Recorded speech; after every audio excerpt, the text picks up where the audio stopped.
Alright, what's up everybody? I'm the SNES Geek and welcome to the SNES Geek Show. So what you are about to watch is actually going to be an abridged review of a game review I did a while back. Harry Potter and the Philosopher's Stone for the PC. That review is almost 1 hour and 51 minutes. So I have been editing that review down, so it's about 40 minutes.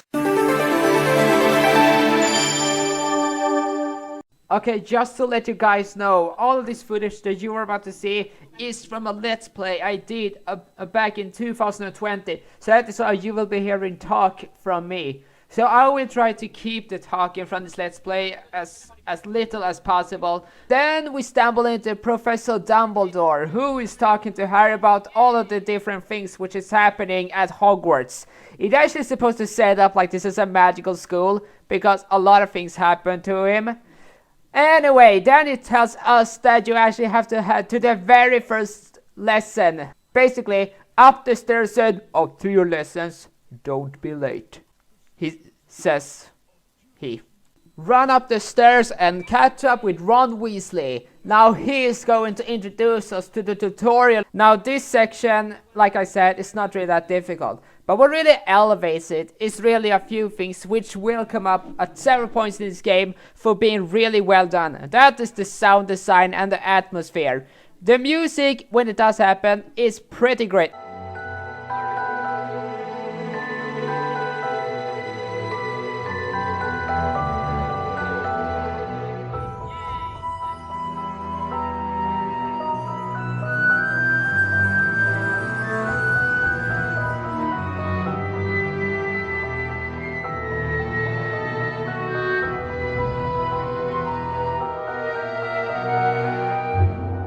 Fred and George then open up a hatch, which will take you to the very first spell lesson. But before we actually head to class, we are being introduced to Draco Malfoy and his two goons, Crabbe and Goyle. They're able onto the Slytherin house, and they assert that they're going to win the House Cup and the Quidditch Cup. Something you should know if you read up on the books. And then, after they talk to you, it's time to do the very first spell lesson. So, this spell lesson is actually kind of clever when you really get down to it. So, basically, you have to use your mouse cursor and hold down the left button in order to navigate your wand through this entire shape. And the closer that you are doing it, the more points you will get. And the more points you will get, well, that's how likely it will be for Gryffindor to win the Quidditch Cup, as well as the House Cup. So yeah, there's a lot of things riding on these spells. And after a few attempts, which went okay, it is time to move on to the actual spell lesson with Professor Quirrell, who is the guy who taught you this spell in the first place. So now it is time for the Flipendo challenge, or what it really should be called, the Flipendo training. Yeah, there isn't really much of a difficulty in this game. So why is it called challenge? Well, to sound cool, I guess.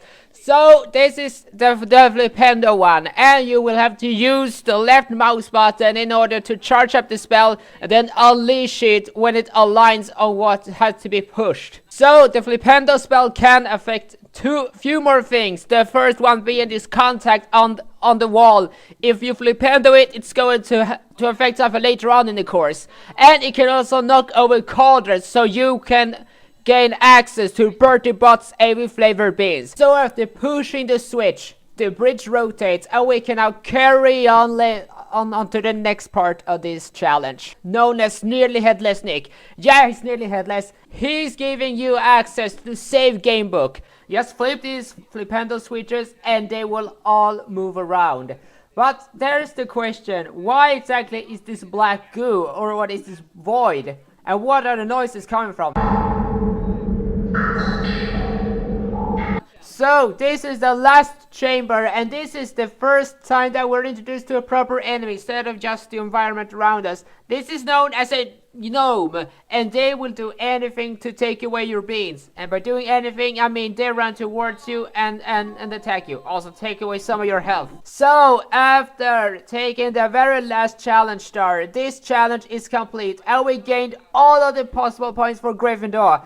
Because no one except for Harry is doing things. Why are they even there? They're not cheering, they're not clapping, they're not making any sounds whatsoever. Where is Draco Malfoy? Where is Neville Longbottom? Where is anyone at this point in time? They are just random students here, not doing anything. Like I said. So now I am finished with broomstick practice, and it is now time to go on to the next part of this castle, as well as the next part of this game. And that one being the Alohomora test. And it is Hermione for some reason. I do want to throw something that wasn't included in the movie or the book, but it's included right here. Hermione's character introduction. Yes, in the book and the movie, Harry and Ron met Hermione at the Hogwarts Express. Although at this point, it's only Harry that meets Hermione, and it's right before a lesson. Anyway, she has somehow learned the spell on her own, which is known as Alohomora, the unlocking spell. And guess what? It's shaped like a keyhole! Who could have guessed?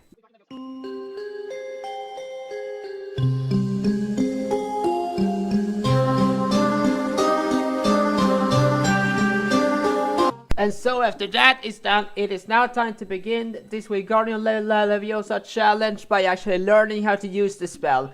So anyway, different room, different environment, but now it's time to talk about a major flaw this challenge has. For you see, the Flipendo challenge was at least aesthetically different. It actually did look like an actual room at different chambers for an actual challenge. However, this section, as you will see, just looks like a freaking part of the castle. It is time to actually head outside and listen to this very beautiful music.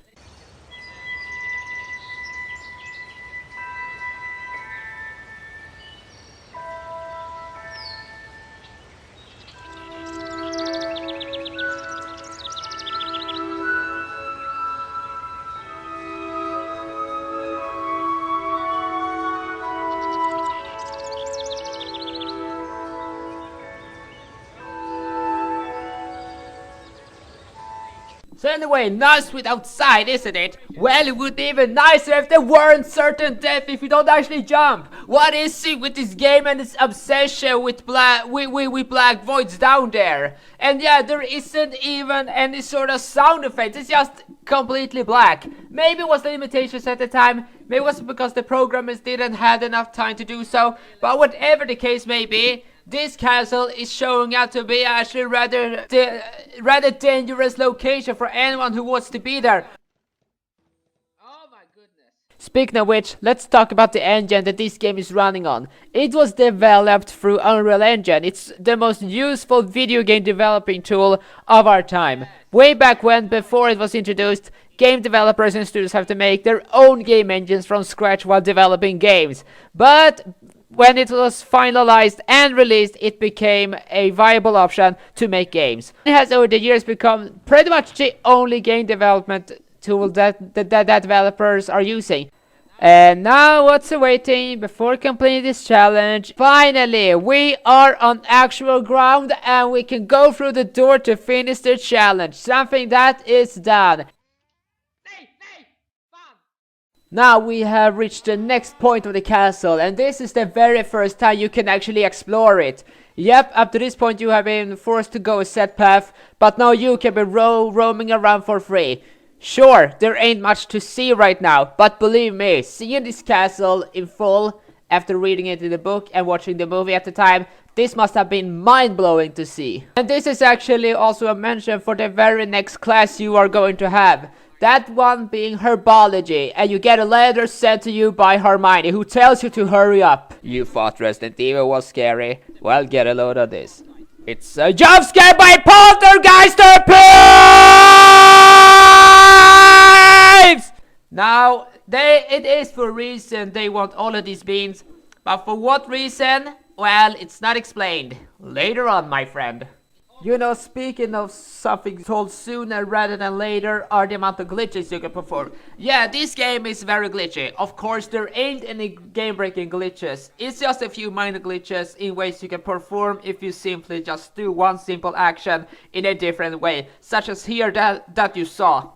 Now, despite the fact that it's a game from 2001 and it's rather limiting in the amount of things you can do as well as the lack of difficulty, I must say that searching around the castle for secrets is actually quite pleasant. There ain't too difficult to find, but it doesn't mean that you aren't finding something interesting about finding them. Such as this, there are a lot of mirrors you can cast Alahomora on, or Flipendo to access different ways to open up certain places to find other secrets. He has appeared yet again, and this time he is ready to battle. Unfortunately, not in a wizard battle, only really in a wizard cracker one. Basically, you are moving around on a grid. You can only move left and right, as well as throw wizard crackers. Not that difficult, but like I said, somewhat if you're not actually prepared for it. And now you will all be in for a wonderful surprise. It's PS1! No, wait, sorry. I meant PC Hagrid! Yes, he's now talking to Harry about certain things. How things are growing fast around here and how he's the gamekeeper. I didn't even know there was a gamekeeper at Hogwarts, but oh well, maybe he's the one saving the safas. Yeah, no one gonna say it. I have a feeling that Professor Sprout, the professor who you will have class with, is sort of a sociopath, and you will find out soon enough. But I let you know that it's not pleasant at all for Harry to go through. It's like a gauntlet. So this gauntlet is divided into two parts. The first one involves these sections, where you have to flip over these Flipendo switches to open up the gates.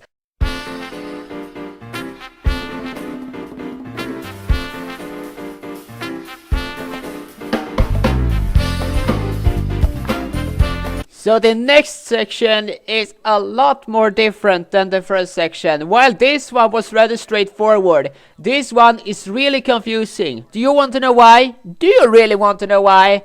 Well, it's because it's a hedge maze. And while you could paralyze the enemies of the previous one, in this one, you cannot do anything against them. It is this bite plant things.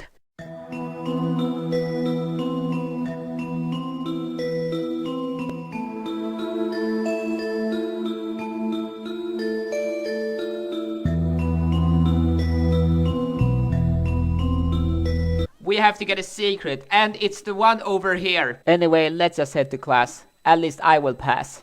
So anyway, the name of the spell is known as Incendio. You can tell Professor Sprout is indeed a vegetarian because of the shape of this spell, and it's shaped like I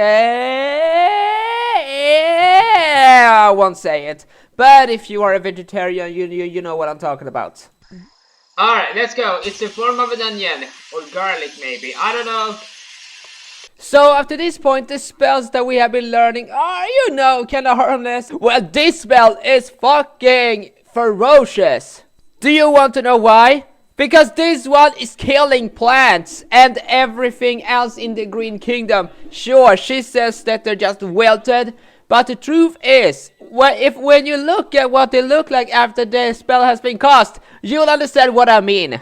And then there are these venomous tentaculars. One of the most potentially lethal enemies in the entire game. They're just biting on and on and on and on. And do you want to know what? Forget what I said about it killing every plant. It just really kills the spiky bushes. Incendio just handicaps them for a little while. Nowadays there's nothing new. Puzzles are really easy or next to nothing. But at the time, not bad level design, EA. Not bad. Let's talk about the very next enemy this game introduces to us. And it is known as a Doxy. They're basically like flying creatures who is just following you, and you have to wipe them out with Flipendo. But the thing is, flying creatures in games are usually not that awful. But since Harry is actually being pushed back when he's attacked, well, you actually have to try to attack them, to kill them, basically. Now I think it's about time to actually talk about what this game does really well, but unfortunately it doesn't work here. The atmosphere. Yeah, as I said before, the atmosphere is what makes this game shine really well, and the level design as well. Unfortunately, I would say this is like the weakest bit in terms of atmosphere in this challenge. There simply isn't enough of these warm and beautiful colors. In short, it's almost perfect, but there's something tiny which doesn't make it that perfect. Because perfect is subjective. Okay, so now we enter a genuinely good puzzle. You have to get this contraption to spin around so that the plants will do exactly that. And then you have to get the water sprinkling system to function too.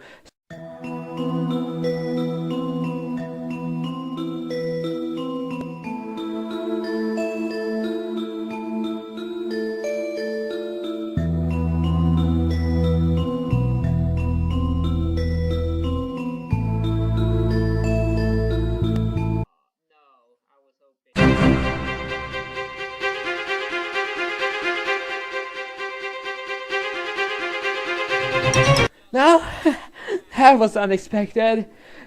Same from this, my friends. This is where it's genuinely difficult. Just look this venomous tentacula. This is the first and only time this variant ever makes an appearance. Yes, at normal points in this game do you ever see it. So if you absolutely love this anime and want to see it more and more and more and more, well, just spend your loving hours at this very point. This is the last time you will ever see it throughout the rest of the game. Speaking of which, this is one of the only few upgraded enemies. Yes, every other enemy that you will be facing from this time forward are simply just those that you have met earlier. After everything's said and done, after that amazing time, it is time to do the final puzzle, and thank goodness there isn't any danger to it all. You just have to flip the pendulum switches so you can get this fountain flowing with water. And it's real easy and calm compared to what we just faced. After everything's said and done, it feels really, really, really, really great.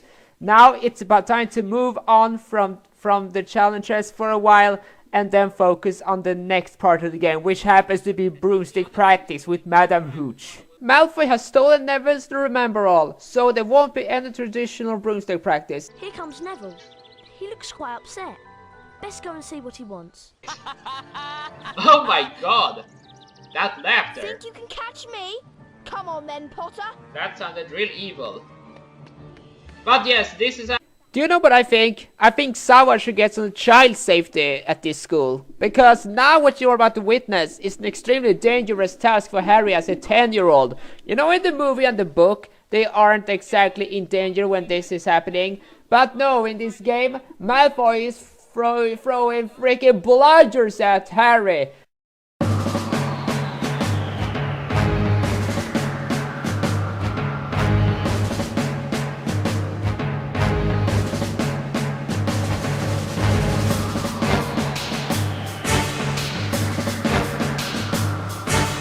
But finally, after some time, Malfoy is finally defeated and he gives you back the Remember All.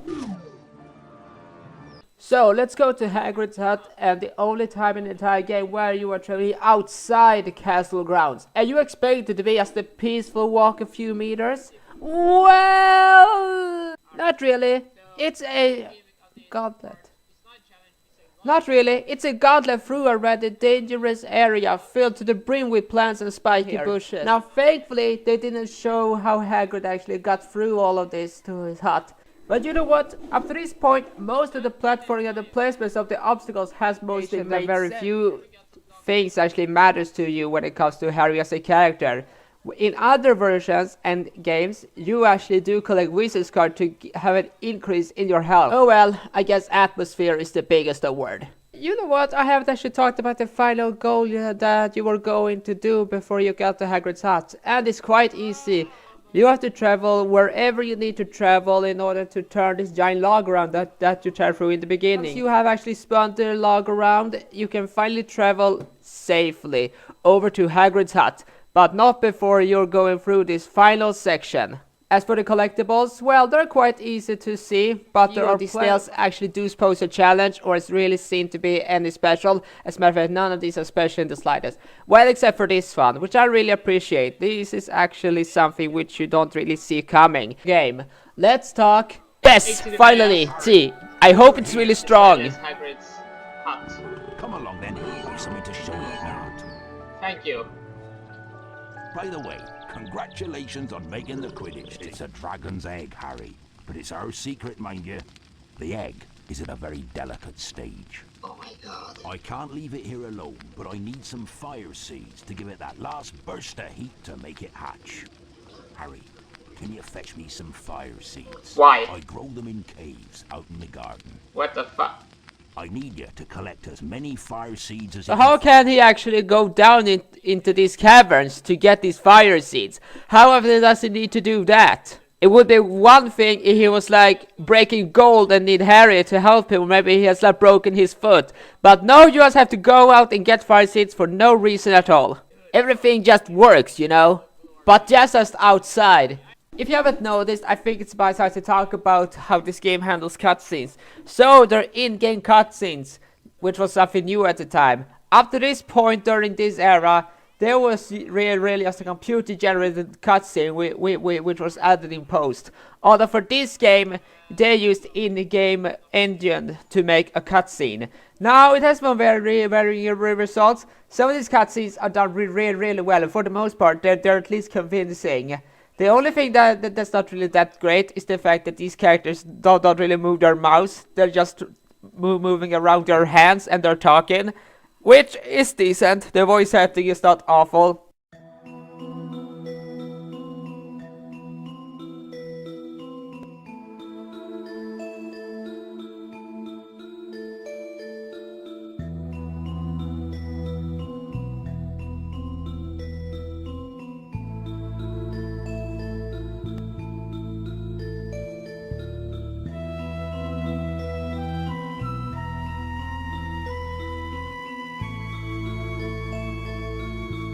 Do you remember in the opening when Dumbledore mentioned fire crabs? Well, here it actually is. Yes, this is an actual fire crab. Now, it's not really that dangerous. You only really cost Flipendo to knock it over. You simply have to stun it and then just go away.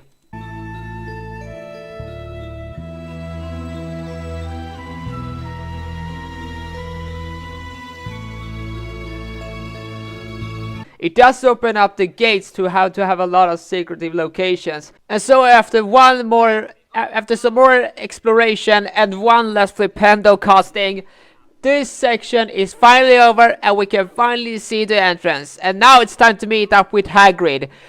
Great work, Harry. You've collected all the fire seeds I need.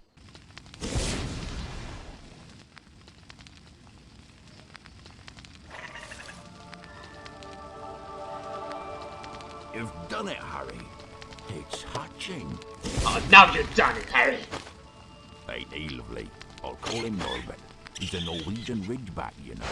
Like Ridge Up you Racer? come, me beauty. What? Thanks, Harry. Here, Whoa. take this flute. It can be used to help some creatures sleep. I wonder... You'd Oh, we best get didn't even ready for take Quidditch it. now. Should be an exciting game. Slytherin's a tough team, but you'll show 'em, eh?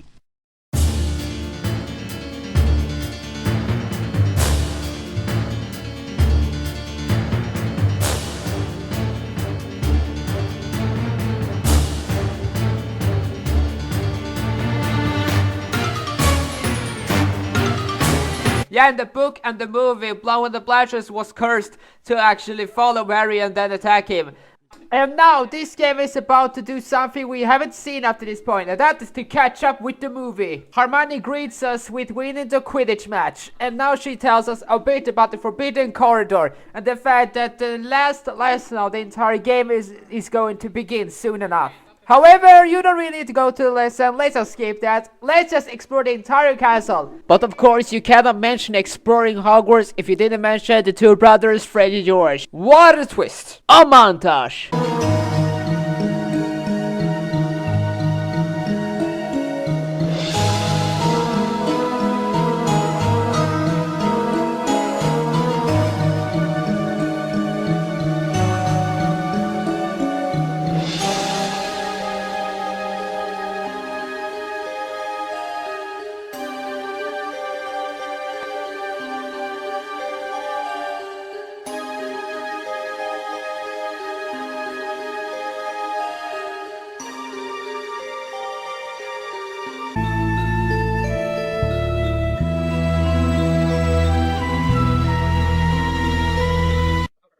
Basically, the spell works as following. Just push the left mouse button to charge the spell, and then unleash it at this gargoyle.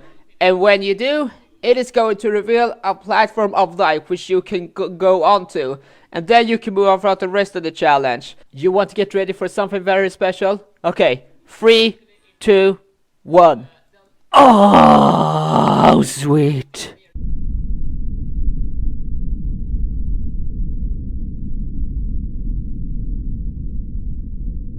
I meant atmosphere. Just feel it.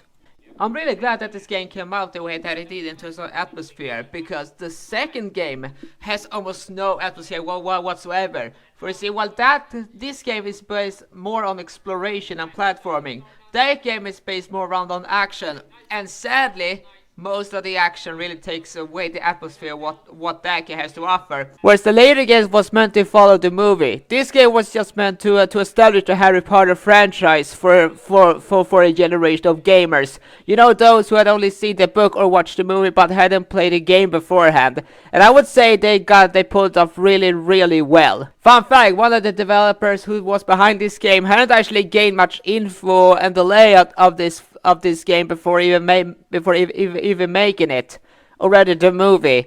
They had to basically come up with ideas on their own, which paid off really well in the long run. I like that the game only follows a few story beats and doesn't actually replicate the movie in game form. That would have been boring.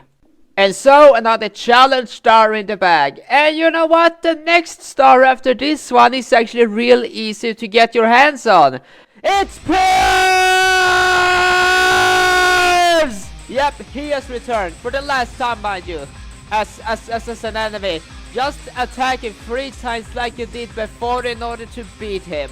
And once you do beat him, the last section of this challenge will open up.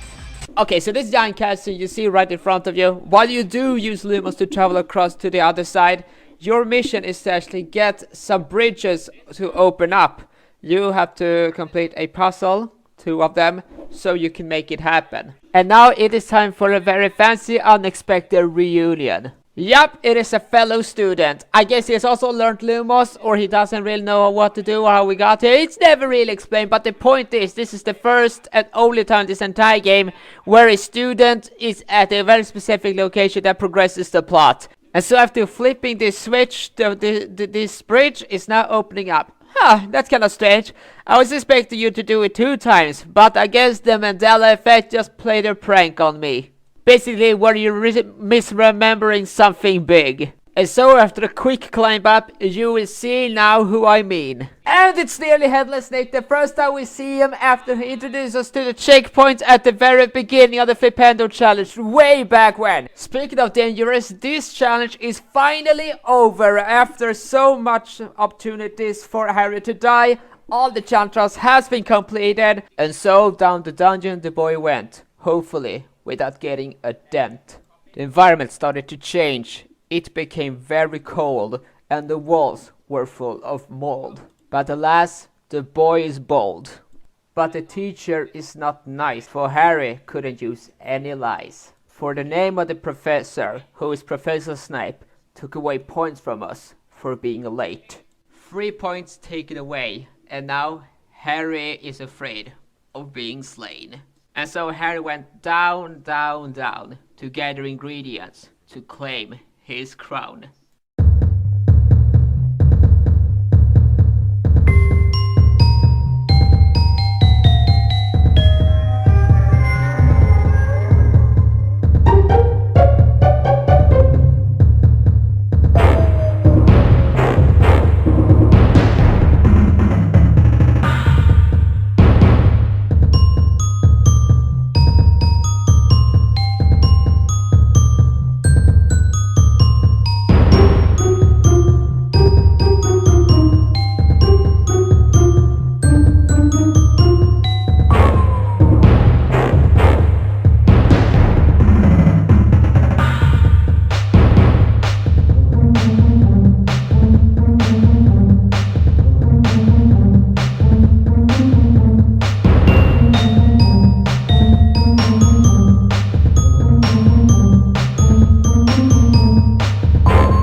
But yeah, it turns out that this Halloween feast is actually happening off screen. What is going to happen is the troll chase. You know that famous scene from the book and the movie? Well, it turns out Ron has become a bit more heroic and he's the one alerting you to get to it.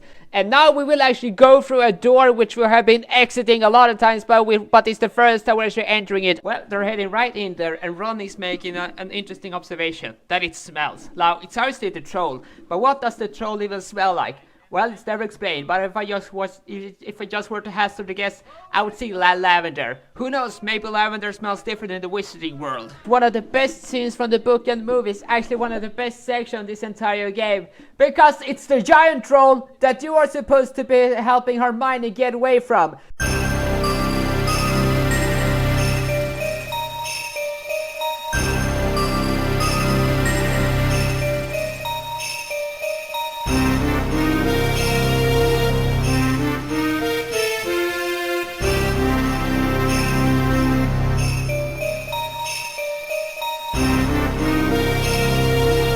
Now Harry and Ron are cowards and just runs out when they just got in. And then they realize Hermione is stuck in there. Now it is time for the first boss fight since a while back. Well, if you can consider Malfoy a boss fight, but whatever. But who cares about that one? This one is 10 times more exciting. So much like in the source material, you have to actually raise a block so you can knock the troll out. So that is going to be Ron's part of the mission. Yours is to just flipendo as many objects as possible so they'll destroyed before they can actually hit Ron and slow down the process. You will be, and you can actually die a game over if you're not careful enough. However, while you are the one taking the damage. And with high octane music and the troll is being actually sort of and now we got a heartfelt moment with Harry, Ron and Hermione.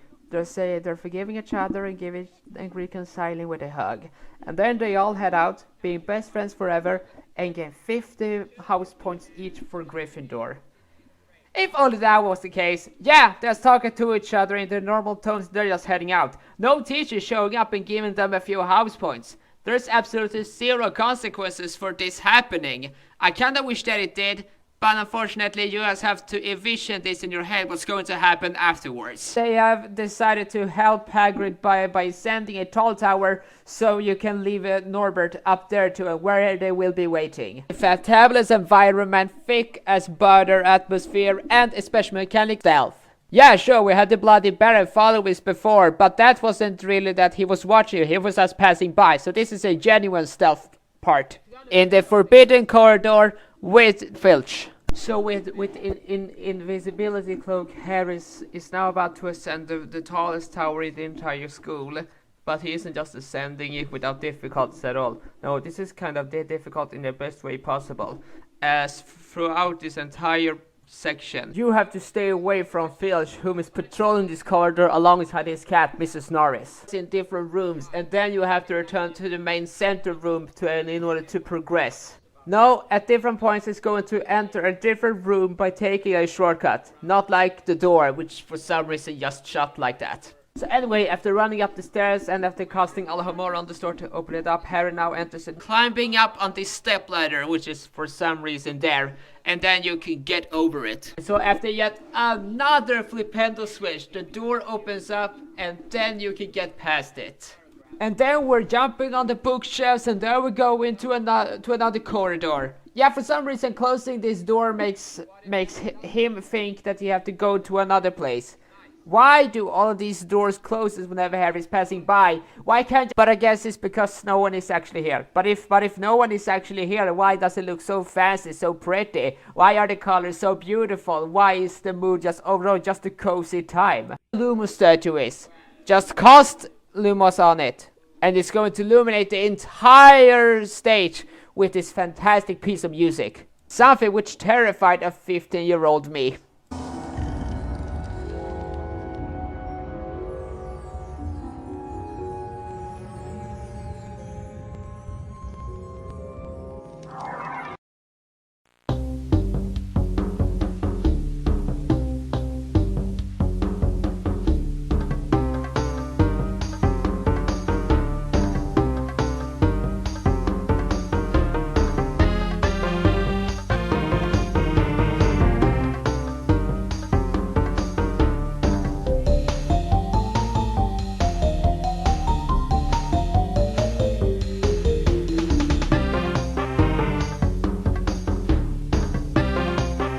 And so, after delivering the dragon to Ron's brothers, who are seemingly just silhouettes, it's time to go down the tower. Yes, you cannot actually skip this portion of the story at all. Speaking of which, this never really happened in the book or the movie. You know, where Harry was going to go down the tower, down to the Gryffindor tower. But with that being said, this is not really something revolutionary or brand new. It's not as if the entire game changes, or it's not as if this is like a revolutionary concept. So after Harry has been sneaking around just a bit more, he goes into a room and he finds his parents within the mirror. This scene plays like it did in the movie. So you're not missing out on much. You're basically not seeing a video game version of the same cutscene. Now we have arrived at the final section after jumping on some support beams, and it is all about lifting up this weight to open up the door so you can get out. That is actually kind of a strange way, don't you think? Why not just Alohomora the door? Well, I guess it would be kind of weird. What even is this location anyway? And so, after much time, both weights have finally been lifted and the door opens up. Yes, you are finally done with this section. Now, thankfully, Filch and Norris doesn't actually follow you. They actually run off to who knows where. Well, guess what? I don't give a care because this section is done. Now, we finally go down to the Gryffindor Tower. I just be high on money. I will enjoy some chocolate, and I will. Wait a minute. Now remember that flute that I gave you earlier in the game? Well, now it's coming into play. You have to play some melodies on Fluffy's three heads to put them all to sleep.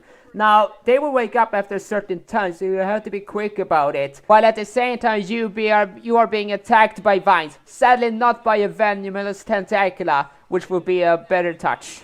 But you cannot get everything, I guess.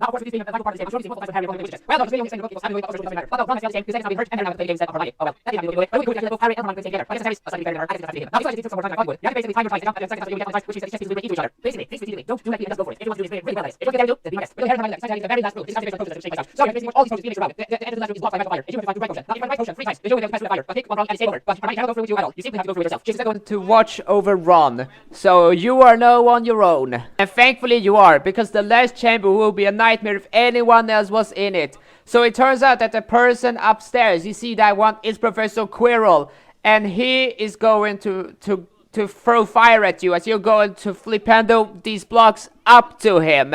He actually does fire quite a few times, and if you simply aren't fast enough or simply don't hide or don't grab the chocolate frogs, well, you are basically screwed. He does throw spells at you. He's even flipendoing the blocks away from the edge. Now that is something that no one else has ever did, actually been putting up a fight against you. It's the Mirror of Erised. But what is it doing down here? It's not going to assist us in this fight, right? Well, think again, because Harry is now going down to the mirror to check into it. And it shows the truth that Harry is the one holding the Philosopher's Stone in his pocket. But it only appears after he has looked into the mirror itself. Now, Quirrell appears once again as he wants the stone itself. But it turns out it's not actually Professor Quirrell. It's the one, the only, the one who shall not be named. He's going to do anything possible to kill Harry. And even if it means twisting his own head, oh my god! And then Harry's trying to run away, but unfortunately Voldemort is blocking the exit with a ring of fire. So now an epic and perfect final battle begins. So Harry have to use the Mirror of Erised by using Flipendo so that this mirror is going to reflect back Voldemort's attacks.